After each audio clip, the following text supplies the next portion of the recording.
नमस्कार, मी अनुपमा।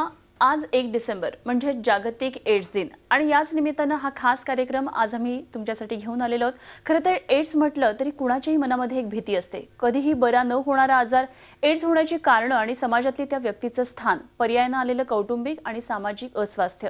मात्र खरंच या भीतीची काही गरज उरली आहे का? आता या सगळ्या परिस्थितीमध्ये खूप सुधारणा झाली आहे, संशोधन झालंय, तपासण्यांपासून ते प्रतिबंधापर्यंत सगळ्यामध्ये सुधारणा झाली आहे। संशोधन आणि सामाजिक जागरूकता यामुळे परिस्थिती निश्चितच भयावह नाहीये। मात्र तरी सुद्धा या भयंकर आजाराला रोखायचं कसं, या सगळ्या मुद्द्यांवर आज आपण या विशेष दिनानिमित्त चर्चा करणार आहोत। आणि या कार्यक्रमात चर्चेसाठी आज आम्ही आमच्या स्टुडिओमध्ये आमंत्रित केलेले आहे पुण्यामधले इन्स्टिट्यूट ऑफ इन्फेक्शियस डिसीज या संस्थेचे संचालक डॉक्टर संजय पुजारी यांना। डॉक्टर संजय पुजारी यांचा ओळख करून द्यायची झाली डॉक्टर संजय पुजारी यांची, तर 1989 पासून ते या क्षेत्रामध्ये स्वतःची स्वयंसेवी संस्था स्थापून त्यांनी या कामाला सुरुवात केली आहे। एड्सवरचं संशोधन आणि जनजागृतीच्या कार्यक्रमातून एड्स बाधितांची सेवा ते करतात।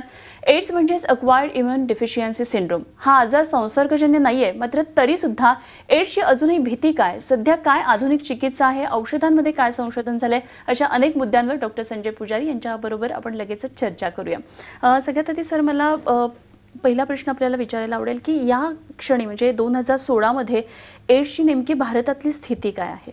साधारण असं एस्टिमेटेड आहे की भारतामध्ये 2 ते 20 लाख ते 30 लाख लोकांना मध्ये या लोकांना लागण झालेली आहे। अच्छा, महत्त्वाचं हे की हे फक्त एस्टिमेट आहे, आपल्याला ॲक्युरेट फिगर्स माहिती नाही आहे, टेस्टिंग खूप कमी होत आहे। यापैकी जवळजवळ 50% लोकांना ही माहितीच नाही की त्यांना या आजाराची लागण झालेली आहे। मग या लोकांना जोपर्यंत ही लोक टेस्ट करत नाही तोपर्यंत आपल्याला ॲक्युरेट फिगर्स हे कळणार नाही आहे।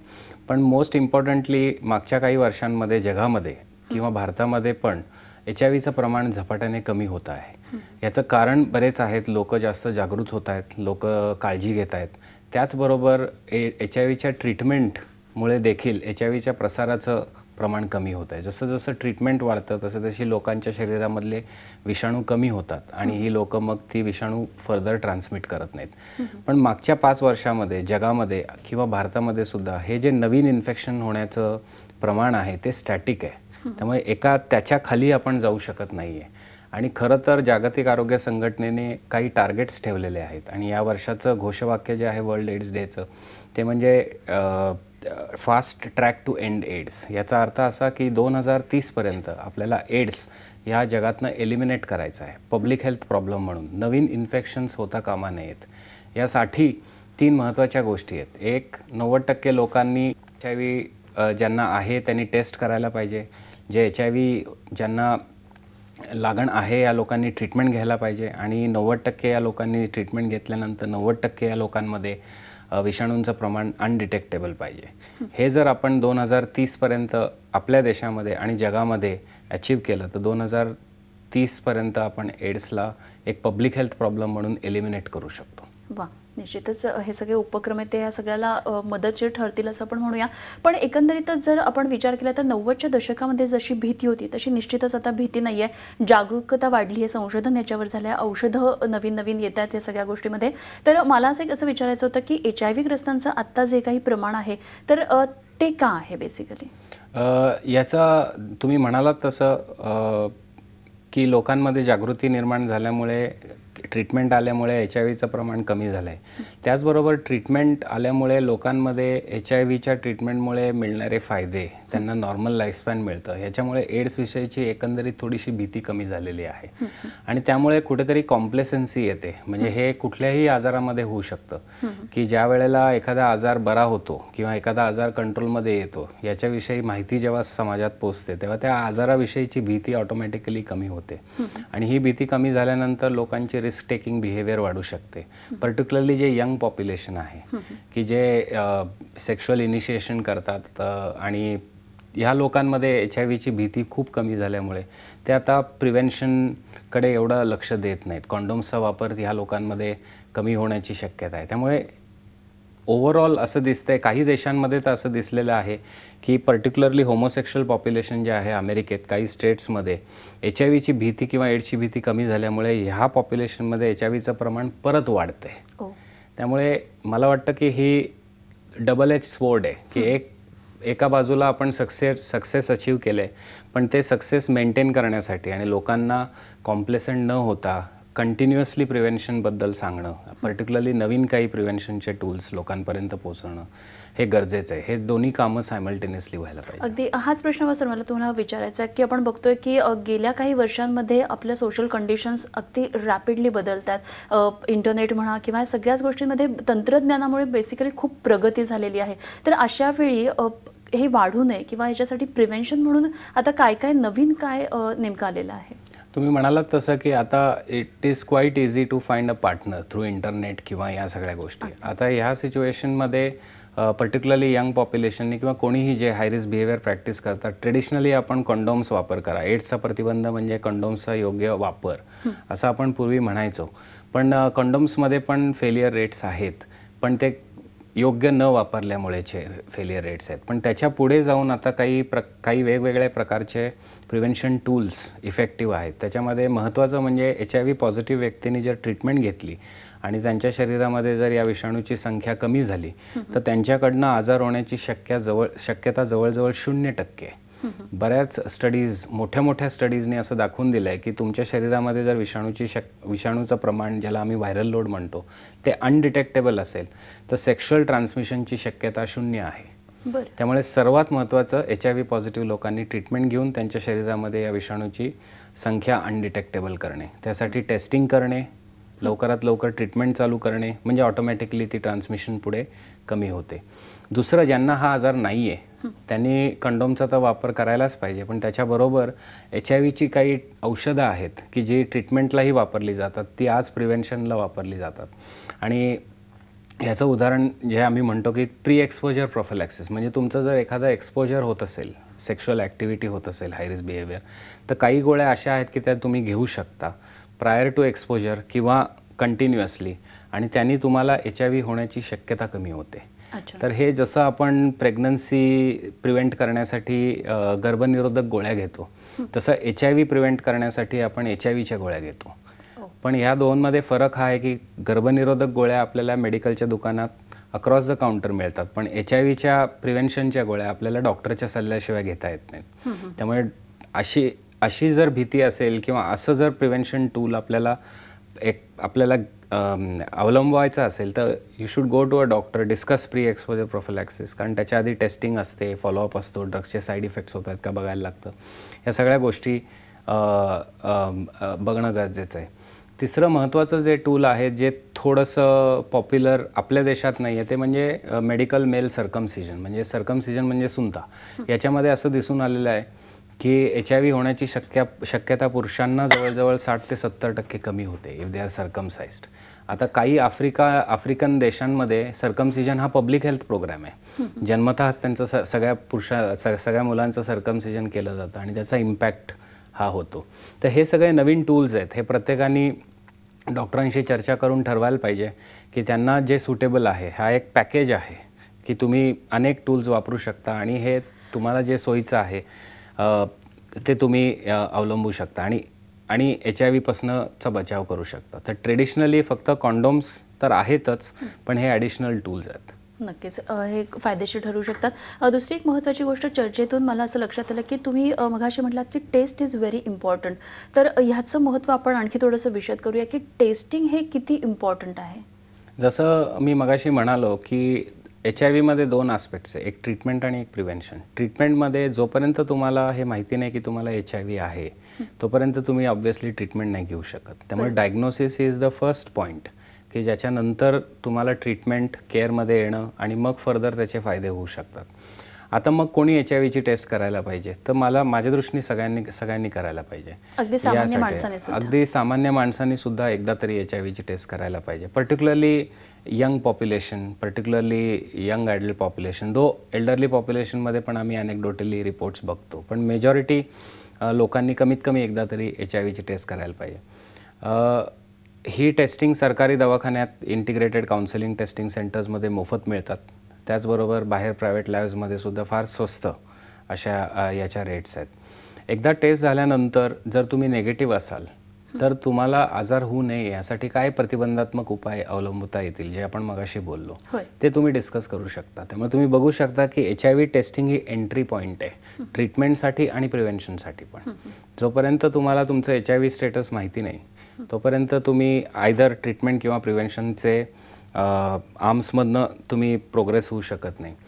ट्रीटमेंट HIV टेस्टिंग आजच का करायला पाहिजे किंवा लवकरात लवकर का करायला पाहिजे, तर असं स्टडीजनी दाखवून दिलेलं आहे की तुम्ही जेवढ्या लवकर ट्रीटमेंट चालू कराल तेवढं लाँग टर्म तुम्हाला त्याचे फायदे आहेत. तुम्ही जेवढं उशिरा चालू कराल, एकदा लक्षणं आल्यानंतर किंवा ॲडव्हान्स स्टेजमध्ये जर ट्रीटमेंट चालू केला तर त्याचे तेवढे फायदे येत नाहीत जेवढे तुम्हाला अर्ली ट्रीटमेंट चालू करण्यामध्ये आहे. त्यामुळे जेव्हा तुम्हाला काही लक्षणं नसतील किंवा तुम्ही जर हाय रिस्क बिहेवियर कधी प्रॅक्टिस केला असेल तर मग टेस्टिंग करणं हे गरजेचं आहे. आणि अर्लियर तुम्ही टेस्ट कराल तर अर्लियर ट्रीटमेंटमध्ये जाल आणि त्याचे लाँग टर्म फायदे आहेत. अच्छा सर, ह्याच्यात एक मला महत्त्वाचा असा प्रश्न विचारायचा होता की टेस्टचं इम्पॉर्टन्स कळलं, खूप महत्त्वाचं आहे टेस्ट करणं, पण तरीसुद्धा आपल्याकडे टेस्टबाबत मग एवढी जागरूकता का नाही आहे किंवा तिथे आपल्याला काय नेमकं काम केलं पाहिजे?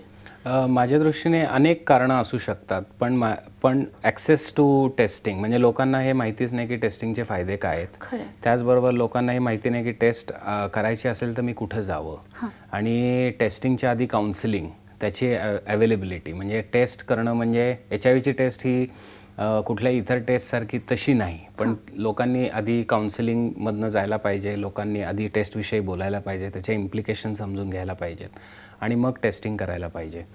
तर मला वाटतं हे थोडंसं कॉम्प्लिकेटेड आहे. दुसरं आस्पेक्ट जे आहे, लोकांना ही भीती असते बऱ्याच वेळेला की माझं जर HIV पॉझिटिव्ह निघालं तर पुढे काय, जर मी टेस्ट केलं तर पुढे काय, ह्याला ट्रीटमेंट आहे का, मी मरणार, त्यापेक्षा न कळलेलं बरं या आजाराविषयी, आणि म्हणून बरेच लोक टाळतात. तिसरा आस्पेक्ट की जर मला HIV इन्फेक्शन निघालं तर समाज माझ्याकडे कुठल्या दृष्टीने बघेल, त्यामुळे डिस्क्रिमिनेशन आणि स्टिग्मा याची भीती, हे सगळे आपण जर मास अवेअरनेस कॅम्पेन्समधनं एलिमिनेट करायचा प्रयत्न केला आणि कदाचित अशी मुवमेंट निर्माण केली की जसं तुम्ही डायबिटीसचं टेस्ट करता, जसं तुम्ही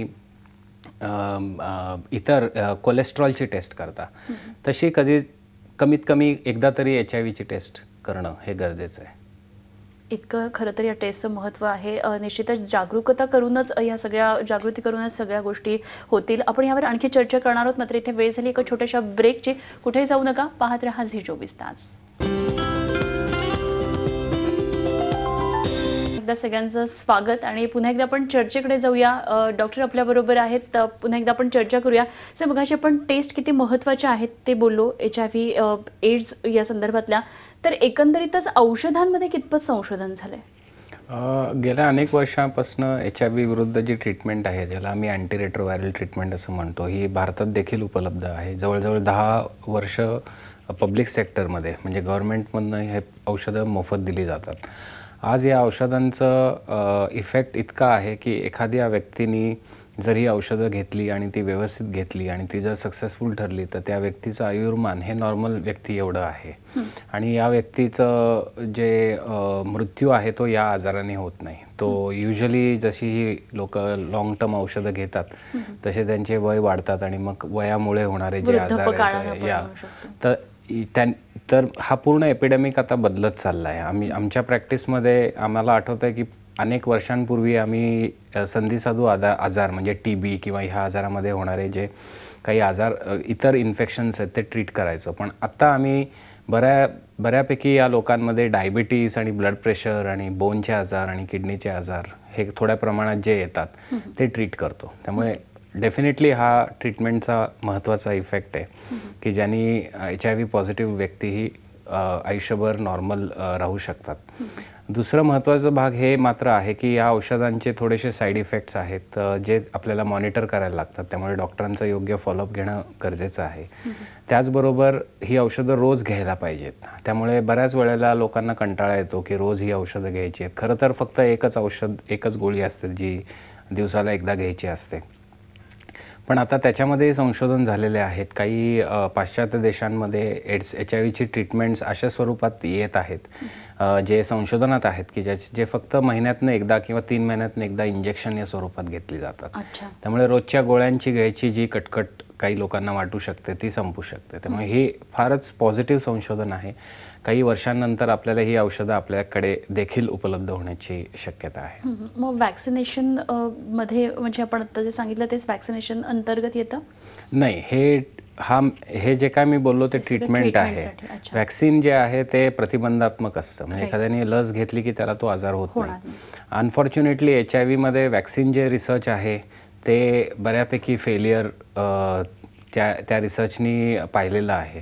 याचं कारण बेसिक सायन्स म्हणजे HIV प्रतिकारशक्ती कसा नष्ट करतो किंवा कुठल्या प्रतिकारशक्तीमधल्या कुठल्या गोष्टींनी HIV विरुद्ध आपल्याला प्रोटेक्शन मिळू शकतं हेच क्लिअर नाही आहे. अच्छा. त्यामुळे HIV वॅक्सिन अनफॉर्च्युनेटली ट्रीटमेंट एवढं सक्सेसफुली रिसर्चमध्ये आलेलं नाही आहे आणि पुढच्या 10 वर्षात मला नाही वाटत की आपल्याकडे HIV विरुद्ध लस उपलब्ध असेल. अच्छा. खरं तर डॉक्टर संजय पुजारी, आपण एक असा एरा बघितला आहे की जेव्हापासून HIV पॉझिटिव्ह हे रुग्ण दिसून आले ते आता HIVचं प्रमाण हे कमी कमी होत चाललं, म्हणजे भीती नष्ट होत चालली आणि हे प्रमाण आता शून्यापर्यंत खाली जाईल असं संपूर्ण तुम्ही एवढा मोठा तुमचा अनुभव आहे क्षेत्रातला. मला एक असा प्रश्न विचारायचा होता की पॉझिटिव्हली लिव्हिंग विथ HIV किंवा विथ एड्स हे आपण कसं काय सांगू शकता प्रेक्षकांना?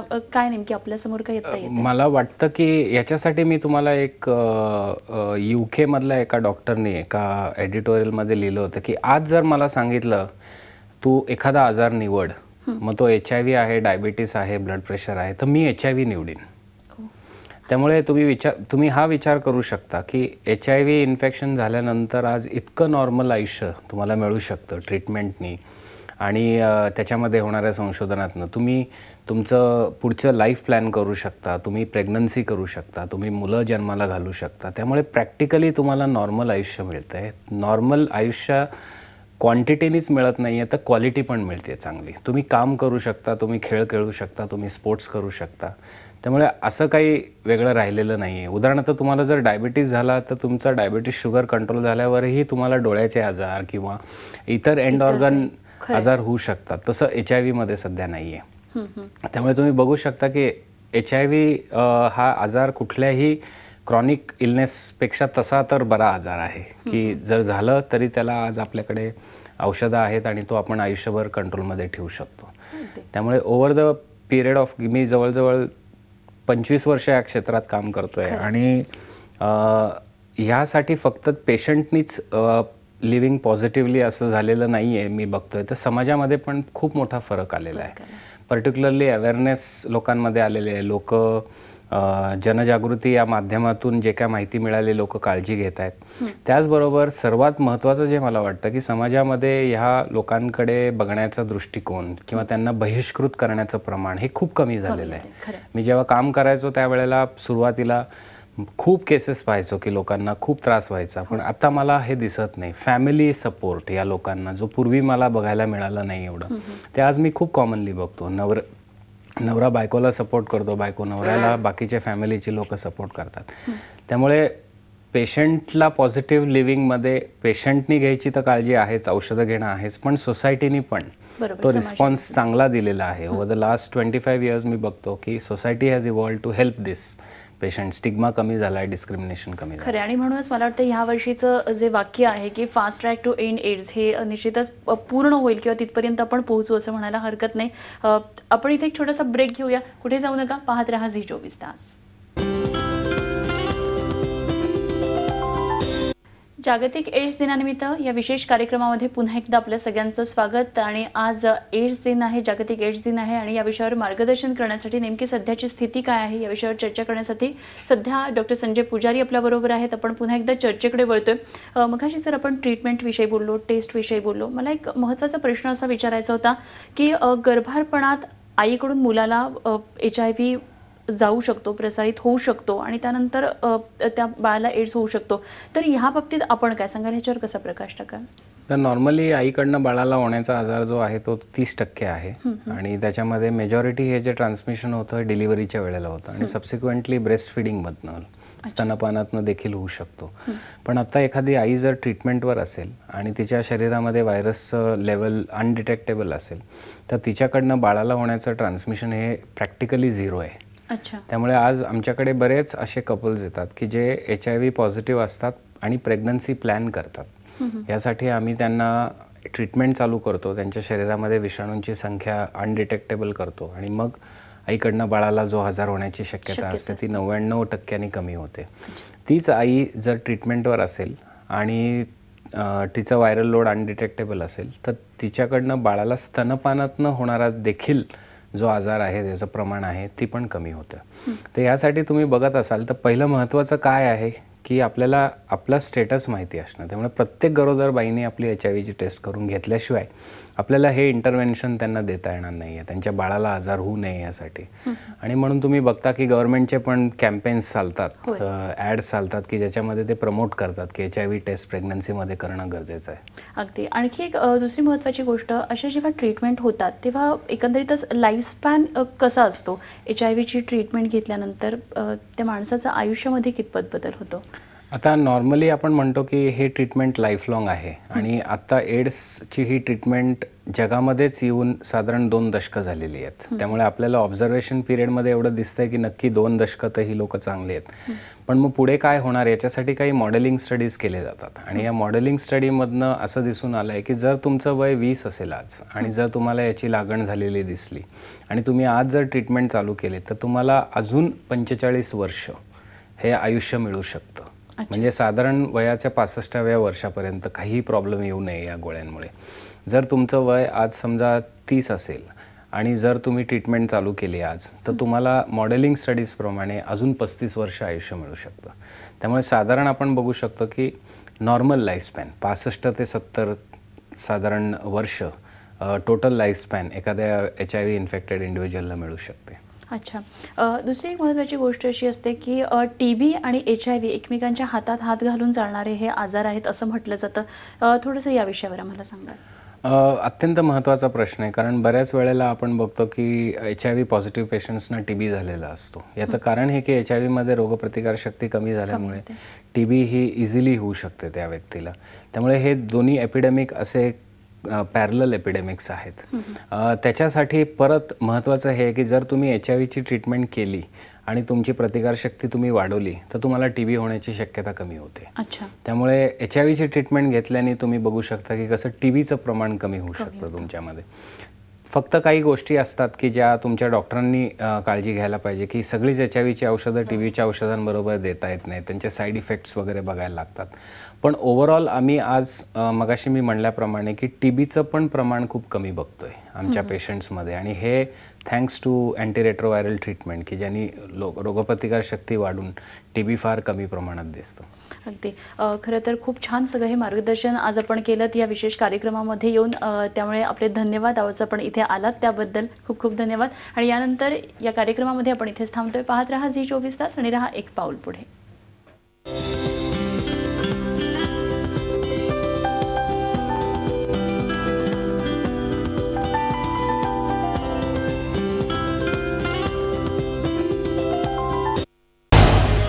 झी 24 तास रहा एक पाऊल पुढे.